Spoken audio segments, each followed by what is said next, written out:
Jacques Barradas, partner at Grant Thornton, attended the keynote address by South Africa's Minister of Mineral Resources.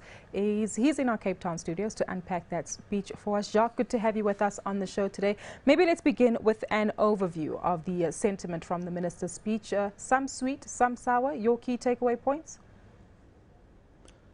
Yes, I definitely think it was overall positive address by the minister. He definitely gave us some fantastic pointers towards where government policy is aiming towards and how the government will be dealing with the mines. Jacques, let's unpack some of those comments from the minister, and perhaps the nice one to start off with is the fact that he has said that South Africa is ready for investment, despite the fact that we have been on a downward trend when it comes to commodity prices, and with this there is still opportunity. Would you agree with the statement? Oh, absolutely. I think the downward commodity trends is a fantastic opportunity for lots of activity happening in the market. The government has said we're open for business, we're ready for business, and we definitely see with a lot of commodity prices, the major mines looking at restructuring some of the deals, they're looking at restructuring some of the companies, and I think that opens up significant opportunities for all the mines concerned, the juniors and the major mines. Jacques, the minister was also very militant with regard to his stance against lawbreakers, saying that they will be charging them appropriately and even putting them in jail. A very strong stance from the minister here, maybe one that we've never heard before from a minister in this particular portfolio. Absolutely. It is the first time, as you said, that we've heard this from a minister, and I think it gives our international and local mines a really positive outlook that, you know, the strikes that we've seen in the past has been violent, there has been intimidation, and I think it's very positive the government is actively saying they'll take action. Of course, the proof is in the pudding, but it is a good thing that the minister have come out positively towards the strikers. Jacques, when we talk about the government's involvement in mining companies, they also want to be more involved, especially in restructuring plans. What do you make of this?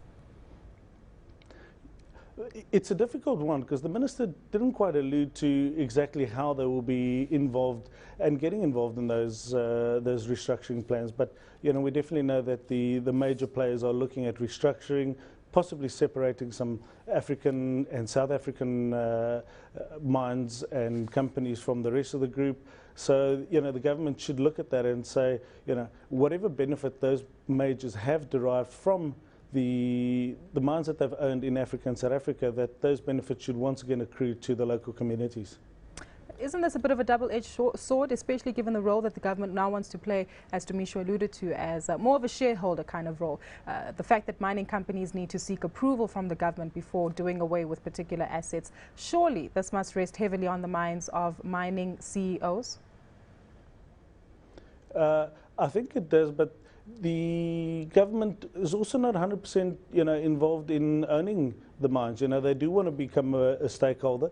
They do want to own some of the mines, but you know, there's lots of these companies restructuring, and I think, you know, the government's not going to actively get involved in all of those, but I think they want to ensure that where there are benefits accruing to the communities, that those get transferred to them. Jacques, do you think that this is the state's way of trying to get a taste of nationalized mining? No, not at all. I think the minister has said that we're open for business, and the current status quo is not going to be changing. So I don't think that's the first step in those directions. I do think that the active part that the minister wants to take, and what he said in his speech yesterday, is a good footing for all in South Africa.